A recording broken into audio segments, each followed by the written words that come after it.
40세의 사형수에서 대학자로 다산 정약용. 무너진 인생에서도 사람은 다시 바르게 설 수 있습니다.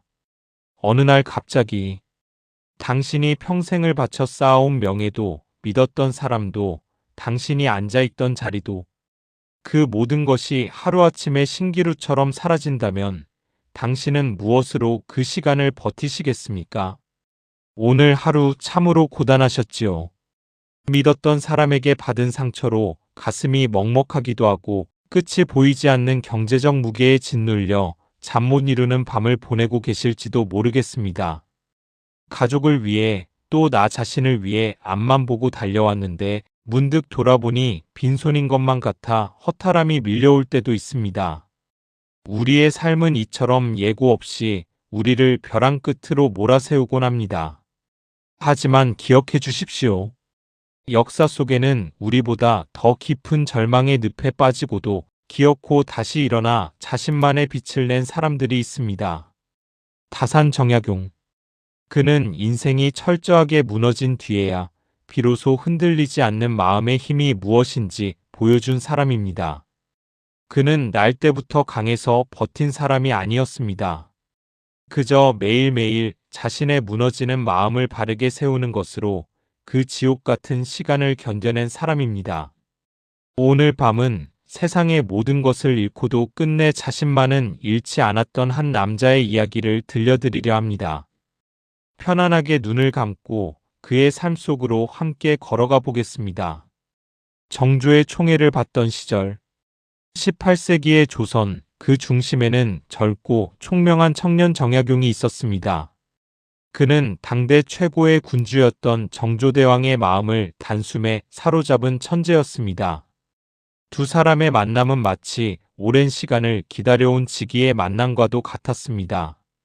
정조는 정약용의 뛰어난 학식과 백성을 사랑하는 마음에 깊이 매료되었고 정약용 역시 자신을 알아주는 군주를 위해 밤낮을 가리지 않고 헌신했습니다.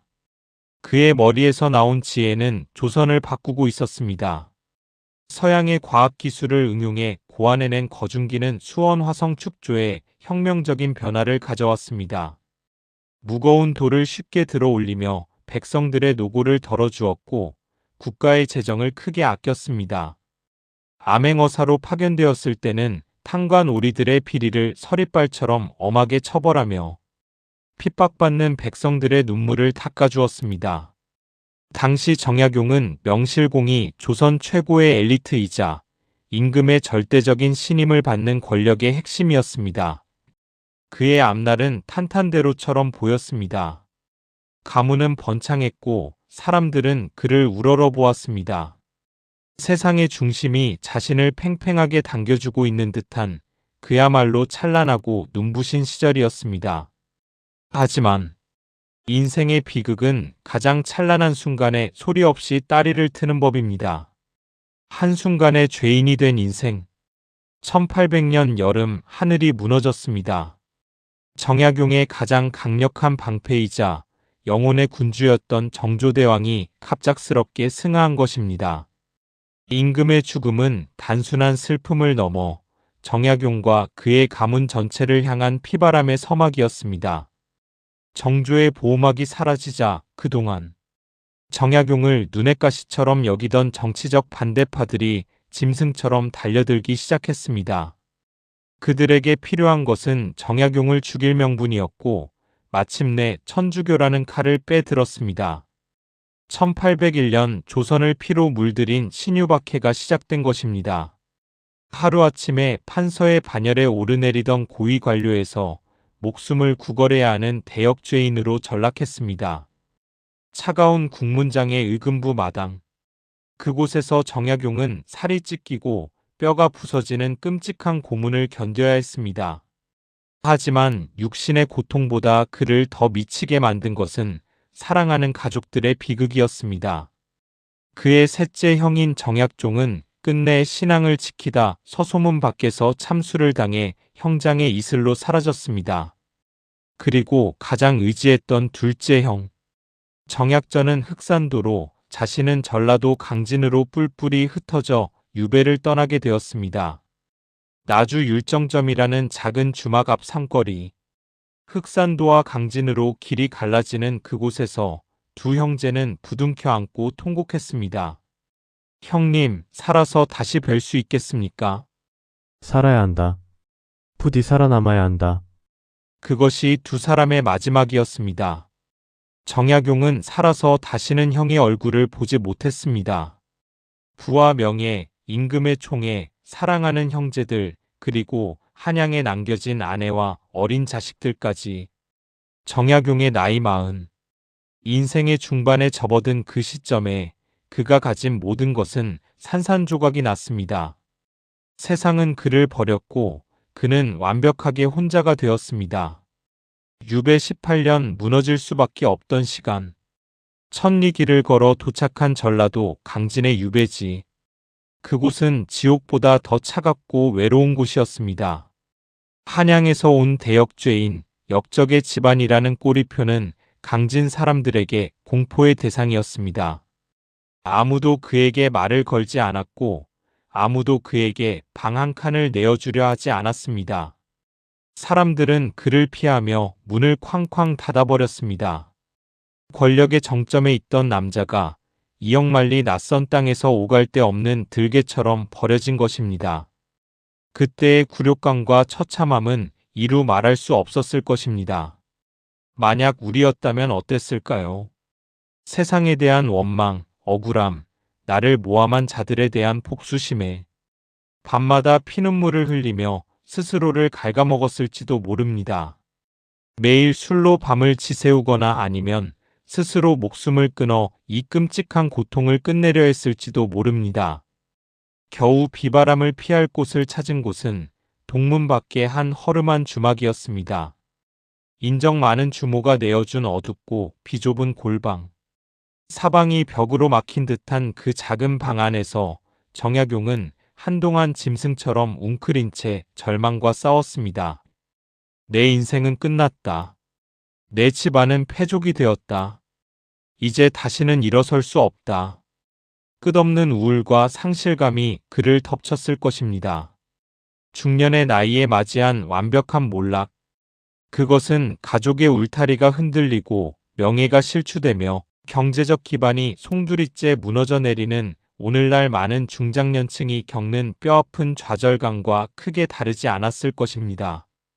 하지만 정약용은 그 어두운 방에서 조용히 몸을 일으켰습니다. 그는 방의 이름을 사이제라 지었습니다. 4가지를 마땅히 바르게 해야 하는 방. 생각을 맑게 하고 용모를 단정히 하며 말을 적게 하고 행동을 무겁게 하라. 그는 이 구석진 방에서 세상에 대한 원망 대신 자신을 다스리는 엄격한 규율을 세웠습니다. 무너진 자리에서 스스로를 묶어 세우는 첫걸음이었습니다. 원망 대신 공부를 택한 사람. 유배지에서의 정약용은 강한 사람이라기보다는 끝없이 무너져 내리는 마음의 기둥을 매일매일 다시 세운 사람이었습니다. 그를 지탱하게 한 유일한 동아줄은 바로 학문, 즉 공부였습니다. 그는 술을 마시며 신세를 한탄하는 대신 붓을 들었습니다. 다시 벼슬길에 오르겠다는 알량한 희망 때문이 아니었습니다. 세상이 자신을 버렸더라도 내가 이 세상에 태어난 이유와 도리를 다하겠다는 처절한 발버둥이었습니다. 그는 병든 조선의 현실을 직시하고 훗날 누군가 이 나라를 다시 세울 때 반드시 필요한 책을 쓰겠다고 결심합니다. 그는 밤낮 없이 책을 읽고 글을 썼습니다. 얼마나 꼿꼿하게 앉아 글만 썼던지 방바닥에 닿은 폭사뼈에 3번이나 구멍이 나고 진물이 흘렀습니다. 이를 과골삼천이라 합니다. 뼈가 드러나는 고통 속에서도 그는 붓을 놓지 않았습니다. 시력이 떨어져 눈이 침침해지고 위장병으로 소화가 되지 않아도 그의 학문을 향한 집념은 꺾이지 않았습니다. 그렇게 무려 18년입니다. 강진의 주막 골방에서 시작해 다산초당에 이르기까지 그는 정치, 경제, 사회, 지리, 의학, 농업 등 모든 분야를 망라하여 무려 500여 권의 방대한 저술을 남겼습니다. 목민심서, 경세유표, 흠음신서.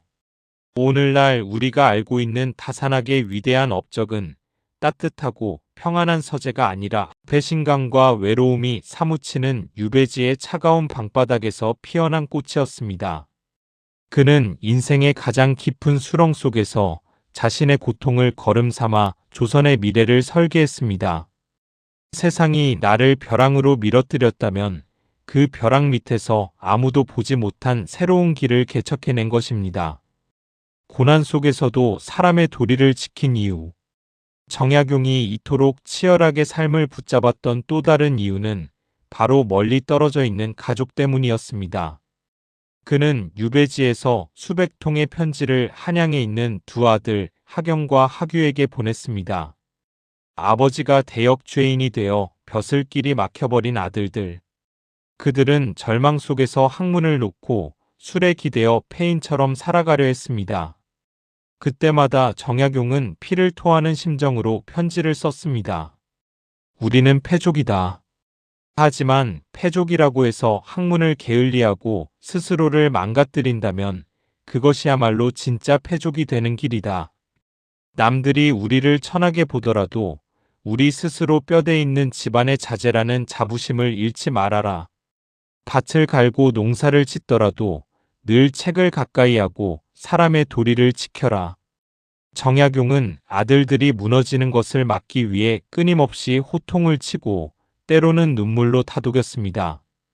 한 번은 아내 홍씨가 한양에서 시집올 때 입었던 이제는 색이 바랜 붉은 치마를 유배지로 보내왔습니다.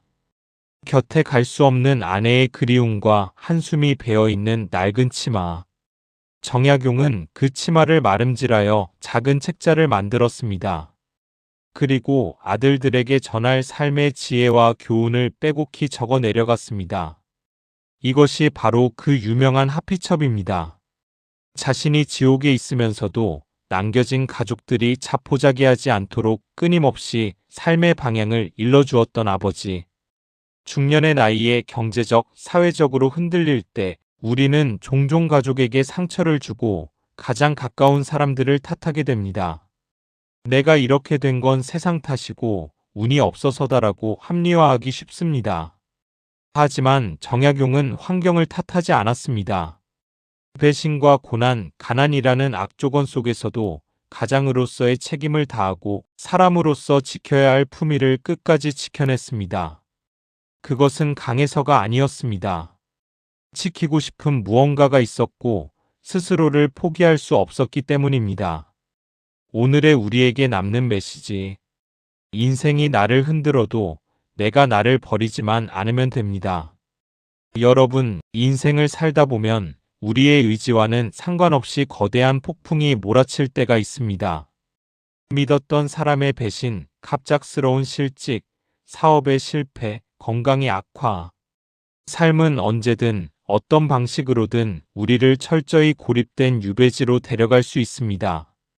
그 차가운 유배지에서 우리는 원망할 누군가를 찾고 분노로 밤을 새우며 때로는 술 한 잔에 기대어 스스로를 가여워하기도 합니다.